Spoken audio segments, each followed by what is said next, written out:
সম্মানিত প্রধান অতিথি, উপস্থিত জাতীয় নেতৃবৃন্দ, সম্মানিত তাওহীদি জনতা এবং সাংবাদিক ভাই সকলকে আমার সালাম। আসসালামু আলাইকুম। আমি শহীদ ইমাম হাসান তাইমের ভাই। আপনারা দেখেছেন যাত্রাবাড়িতে যেই ছেলেটাকে তার বন্ধু টেনে নিয়ে যাচ্ছিল আর পুলিশ বারবার গুলি করতেছিল, সেটা আমার ভাই ছিল।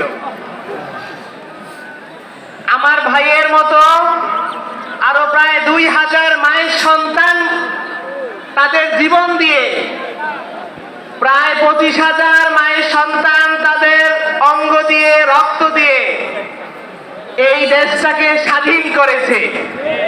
যে কারণে আমরা স্বাধীনতার স্বাদ সবাই ভোগ করতেছি।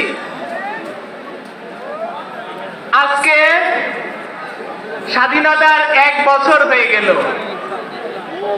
কিন্তু বিচারের কোনো অগ্রগতি নাই। 1 বছর হয়ে গেছে, একটা বিচারও আনুষ্ঠানিকভাবে, একটা মামলারও বিচার শুরু হয় নাই।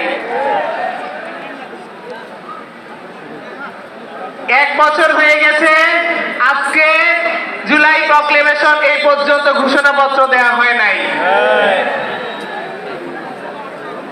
আমি জানি না এটা সরকারের সফলতা নাকি ব্যর্থতা, এটা ওনারাই ভালো জানেন। আজকে 1 বছর পরেও বিচারের জন্য শহীদ পরিবার রাস্তায় নামতে হয়।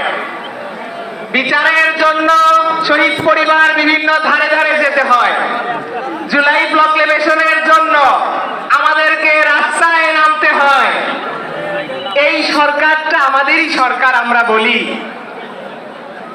এতগুলো শহীদ ভাইদের এবং আহত ভাইদের রক্তের উপরে পা দিয়ে সরকার ক্ষমতার মস্তদে বসেছে।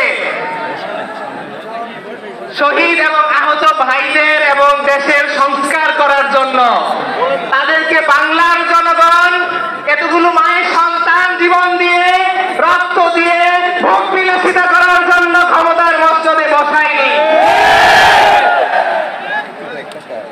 আমি সরকারকে আহ্বান করব, অনুরোধ করব, আপনারা বিচারের দিকে দৃষ্টি আকর্ষণ করেন। আপনারা অতি দ্রুতই জুলাই প্রক্লেমেশন দেন, শহীদ এবং আহত ভাইদের পুনর্বাসন করেন। তা না হলে বাংলার জনগণের কাছে আপনারা প্রশ্নবিদ্ধ হবেন। আরেকটা কথা আপনারা দেখতেছেন যে হেড অফ দ্য ডিপার্টমেন্ট ছিল আইজিপি। বিভিন্ন রকমের চক্রান্ত চলতেছে তাকে ক্ষমা করে দেওয়ার জন্য। আইজিপি যে পুলিশ বাহিনী এতগুলো মায়ের সন্তানের উপরে গুলি চালিয়েছে, আমি সব সময় যেটা বলি, একটা হত্যায় যদি একটা পুলিশ জড়িত থাকে তাহলে 2000 হত্যার জন্য 2000 পুলিশকে গ্রেফতার করার কথা ছিল। একটা হত্যায় যদি 2টা পুলিশ জড়িত থাকে অথবা হেলমেট বাহিনী জড়িত থাকে তাহলে 4000 গ্রেফতার কথা ছিল। এই পর্যন্ত এই আমাদের সরকার যেটাকে বলি আমরা, কয়টা খুনিদেরকে, কয়টা পুলিশদেরকে গ্রেফতার করেছে। আমি বলবো বিচার নামে চাল বাহানা করবেন না। বিচার নামে রঙ্গমঞ্চ ছেড়ে দিয়ে আপনারা বিচারের দিকে অগ্রসর হন। ইনকিলাব জিন্দাবাদ।